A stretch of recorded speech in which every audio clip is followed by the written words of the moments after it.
হাবিবুল্লাহ বাহার কলেজে পিঠা উৎসব বাংলা সংস্কৃতি ও ঐতিহ্য সংরক্ষণ ও চর্চার অংশ হিসেবে 2026 সালে হাবিবুল্লাহ বাহার কলেজে পিঠা উৎসব অনুষ্ঠিত হয়েছে। কলেজ প্রাঙ্গণে আয়োজিত এই উৎসবে শিক্ষার্থীদের সক্রিয় অংশগ্রহণে উৎসবমুখর পরিবেশ তৈরি হয়।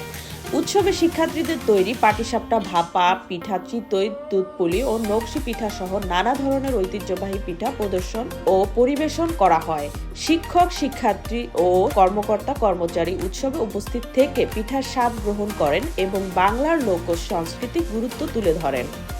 আয়োজকরা জানান, শিক্ষার্থীদের মধ্যে সংস্কৃতি চর্চা ও সৃজনশীলতা বাড়ানোর লক্ষ্যে এ ধরনের আয়োজন করা হয়েছে। ভবিষ্যতে এ ধরনের আয়োজন অব্যাহত থাকবে বলে তারা জানান। আমরা কোনো কিছু ফিল করি নাই, কারণ এটা সামনে আমাদের যারা সিনিয়র ভাই ব্রাদার ছিল তারাই সেই সবকিছু দেখেছে। আমরা খুব সুন্দরভাবে সবকিছু ঠিক করেছি। মূলত আমাদের পিঠা সবকিছু শেষ টাইমের আগেই, তো ভালো সাড়া পাচ্ছি আমরা। এখানে সবচেয়ে কোন পিঠাটা বেশি? আমাদের পাটিসাপটাটা শেষ হয়ে গেছে, তারপর হচ্ছে আমাদের দই দিচ্ছে, আপনার দুধ চিতই শেষ হয়ে গেছে, আপুদের কেক ওগুলো শেষ হয়ে গেছে। আমি কেক এনেছিলাম, কেকও শেষ হয়ে গেছে, কাপ কেক।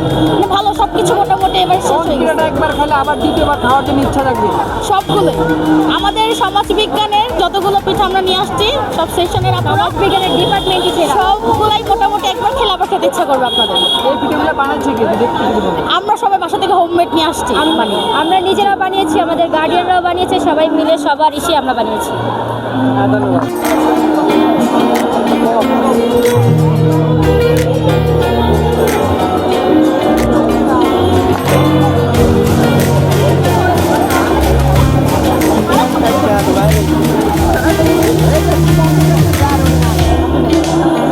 নিঃসন্দেহে মানে অনেক ভালো একটা এক্সপিরিয়েন্স হচ্ছে, প্লাস হচ্ছে মনে হয় সামনে আরও হবে।